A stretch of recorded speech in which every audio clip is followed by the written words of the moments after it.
In my earlier video, I had discussed regarding the proof of Gauss's theorem. Now, Gauss's theorem is very helpful as we proceed further application of Gauss's theorem. We will see that it is very helpful for us, but it has few limitations. First of all, remember that the theorem is valid for the closed surface, means it should be a closed one, not for an open surface. It is not valid for the open surface. Second of all, the electric flux passing through the closed surface depends upon the net charge, means if this is my closed surface, so how much, if this is the closed surface, how much charge enclosed. So flux density depends on the number of charge enclosed within the surface. It does not depend on the position of the charge. The charge might be here, the charge might be here, the charge might be here. So it does not depend on the position where the charge present. Actually, how much charge is enclosed within the surface, that control the Gauss's theorem. And the net electric flux to the closed surface due to the charge outside the surface is zero. Means it is taken as that is flux inside the surface has a value, but the flux outside of the flux is zero. Outside of the surface, the flux is zero. So we are going for the next part, that is we are going for the next part, that is that reduction of Coulomb's law for Gauss's theorem. So from Gauss's theorem means we will establish Coulomb's law from Gauss's theorem by the help of Gauss's theorem. Now, as I am discussing too many times that Gaussian surface or closed surface, means in Gauss's theorem, surface has an important value, means the closed surface. Suppose here I am having a charge, I will consider the surface like a cylindrical surface or a spherical surface or a cubical surface. Clear? Which kind of surface I will utilize? Remember, whatever surface I will choose, that might have a symmetry. You know the symmetrical surface. If I cut the surface from here, both the two halves are same. If I cut the surface from here, both the surface area two halves are same. But if I cut this cubical here, clear? This surface area are not same. So Gaussian surface might be a symmetrical surface. In everywhere we are generally consider Gaussian surface that either cylindrical surface or spherical surface. Either cylindrical surface or spherical surface, because it has a symmetry. We can easily do the integration over the surface. Second of all, the surface must pass through the point where the electric field should be calculated. Means what? If I am having the charge distribution here, this is the surface, so electric field I will calculate here, not here, not here. So surface should pass through the point through where electrical field should be calculated. And third of all, the surface must shape according to the symmetry of the source. If I am having a point source, the surface will be a what? If I am having a point source, the surface will be a spherical one, because this is a point source, so surface will be a spherical one. If I am having a rod, this is the surface, so what will be this is the charge distribution, plus q, plus q, plus q. So surface will be a cylindrical surface. Clear? Suppose I am having a plate of charges, this is the charges. So what should be the charges? Suppose plus q charges. What should be the surface? Surface should be a cylindrical surface, means any surface which can enclose all the charge. Any one surface which can enclose all the charge. See, for this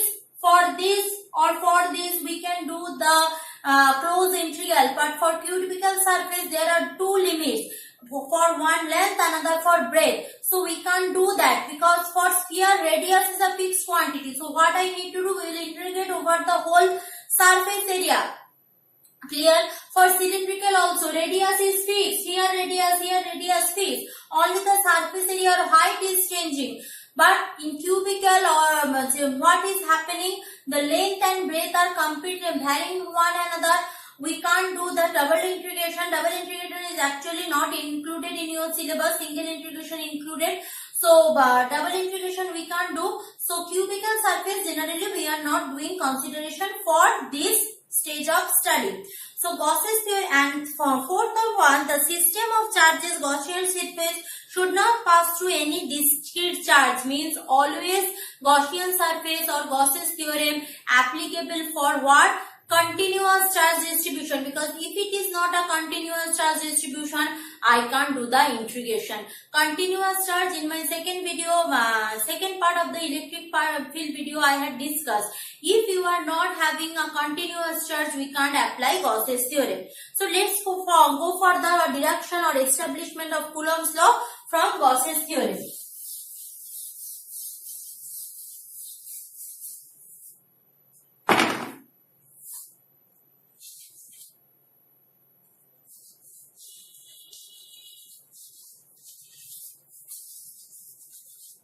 What is Coulomb's law? Coulomb's law we know that is force of attraction is what? Q1 Q2 by 4 pi epsilon 0 r square, the distance between them.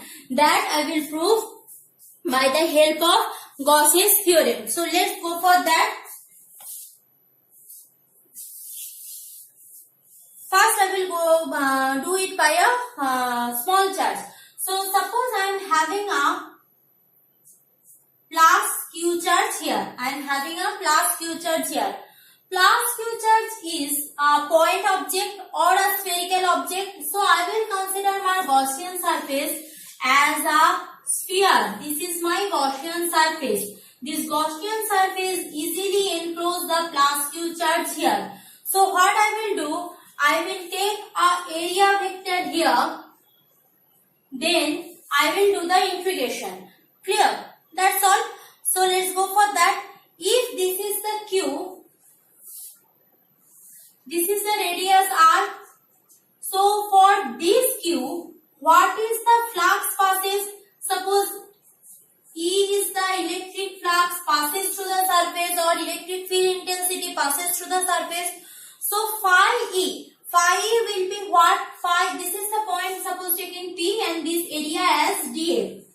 Area as dA. Small area. So phi E will be equal to close integral E dot dA. Close integral E dot dA. Clear?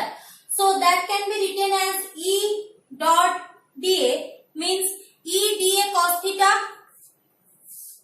So that is equal to, if this is dA,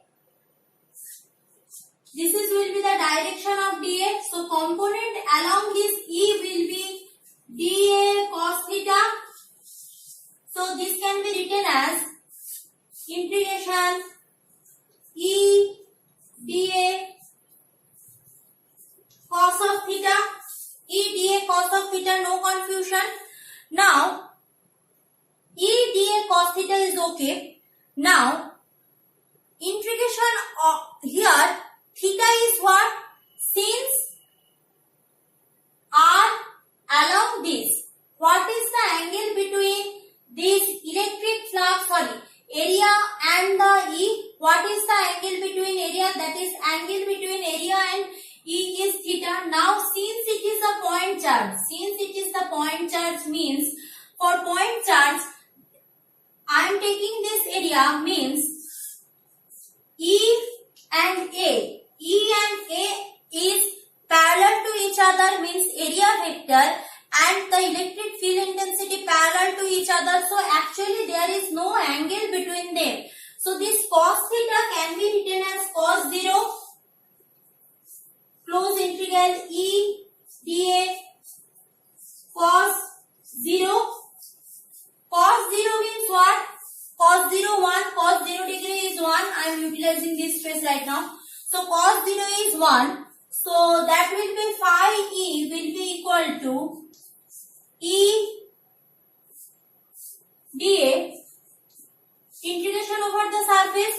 Now integration over the surface, if dA is the small area, so total area is what? Total area is A. So this will be E of A. What is the total surface area of a sphere? Since we had considered a sphere, we know total surface area of a sphere is 4 pi r square. So E 4 pi r square. So flux I got what? E of 4 pi r square. Now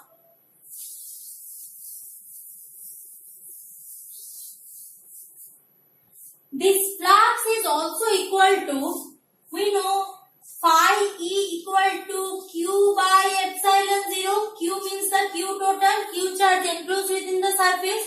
So E 4 pi r square is equal to Q by epsilon 0. Clear? So E equal to Q by 4 pi epsilon 0 r square. Q by 4 pi epsilon 0 r square. Clear? Now this is E. What is the force? Force we know E into Q. So if another charge, means this is the surface, here the charge is Q0 suppose.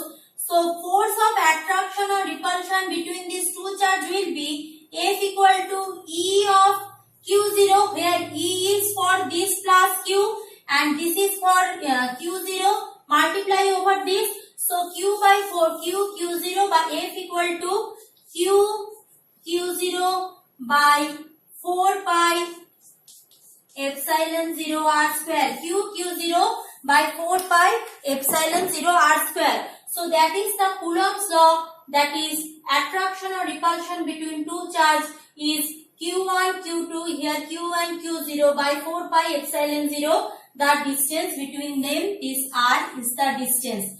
Clear? Thank you class.